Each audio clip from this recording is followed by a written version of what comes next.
Right then, guys, let's turn our attention to Chelsea. They beat Watford 3-0. This just a few days after a real letdown midweek against West Ham. Stevie, when you talk about a young manager, Frank Lampard, you're always looking for a response from his team. How'd you rate the reaction?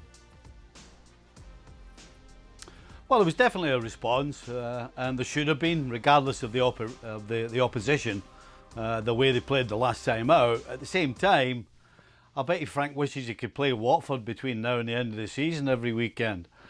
I mean, they were, for a team that's supposed to be fighting relegation, you know, when you're fighting relegation, the word fight should come into it, and they never put up one. And Chelsea just took advantage. And you can't blame Chelsea. You know, they passed the ball around, Pulisic was going at them, he looked lively, they got the goals. So all in all, it was a fantastic response considering what happened against West Ham United. But as I said, I'm sure Frank wishes between now and the end of the season he could play Watford a few more times. Craig, Stevie mentioned Christian Pulisic. He's making it harder and harder to keep out of that starting lineup, isn't he?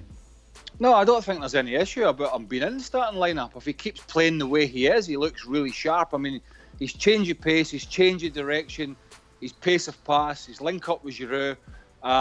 He won the penalty, albeit it was an absolutely calamitous challenge from Capoue. It would have Nigel Pearson frothing at the mouth with decisions like that. You're going to get relegated. But look, he's not got an issue at the moment, Pulisic. There's not a doubt about that. He is one of the key front men. You got Barkley playing well. You got Willian still playing well, who's looking for a 3-year deal. They only offer him a 2-year deal. Let's see who's going to buckle there. You've got arguably the best defender in Rudiger, who didn't play well against West Ham, I know, but he's their most experienced. He got a rest. Zuma comes back in. He's got a bigger physical presence. Again, you've got a right back playing at left back. That's going to be an issue going on to the transfer, to the summer transfer season. But all in all, if we're going to brush, and earlier on I was brushing Man United's win against Bournemouth off, like brushing a leaf off your arm, because Bournemouth are hapless.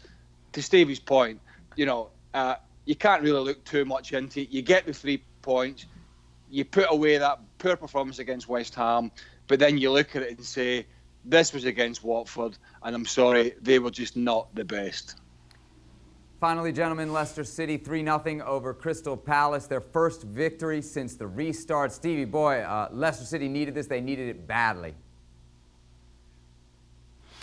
Well, the most important thing was they got the 3 points, which they did. And then after that, I think it was huge that Vardy got on the score sheet. So they ticked both boxes.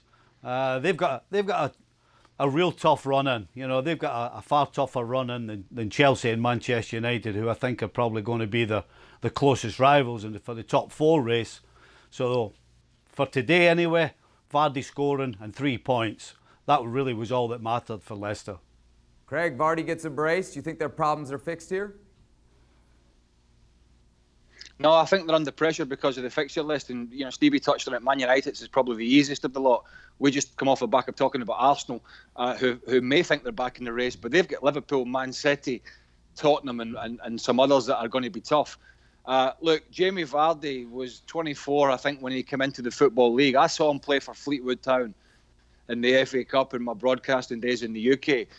And to achieve what he's achieved in less than 10 years, and to play in the national team and score the amount of goals in the time he has, it's quite incredible. It's a testament to the young man's ability.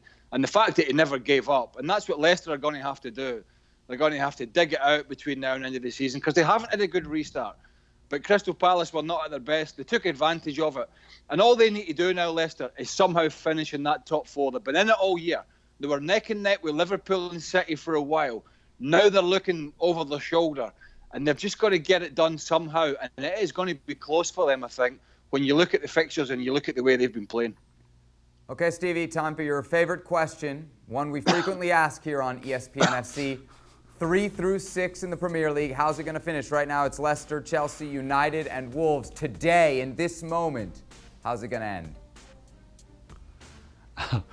Well, we're going to be asking this because we've already been asked this question every time there's a game played. So I did say last week I thought Leicester would be okay. I'm going to change that, and I'm going to say that Chelsea and Manchester United get in the top 4. I think Leicester's fixture list, as much as anything else, is going to make it tough for them.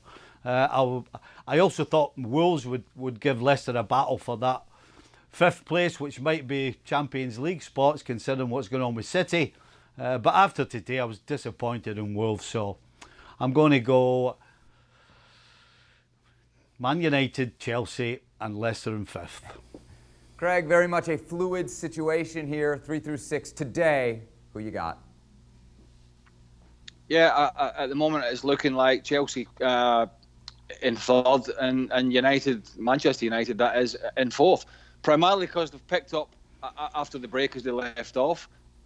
And you look at, as Stevie said, their fixtures, and they've got nobody, I think, in the top half of the table to play. So pretty much, I think if they finish 100%, which they could do, they're going to make that top four. If they don't, obviously they're going to be hedging their bets and biting their nails on the Court of Arbitration for Sport and the decision that's coming up on Man City, because it could go to the fifth. But at the moment it looks like Wolves and Leicester might just not have enough to get into that top four, and United, with the additions, the youngsters coming through, Pogba coming back, and the fixtures, could just get the job done. Thanks so much for watching ESPN on YouTube. And for more sports highlights and analysis, be sure to download the ESPN app. And for premium content and live streaming, subscribe to ESPN Plus.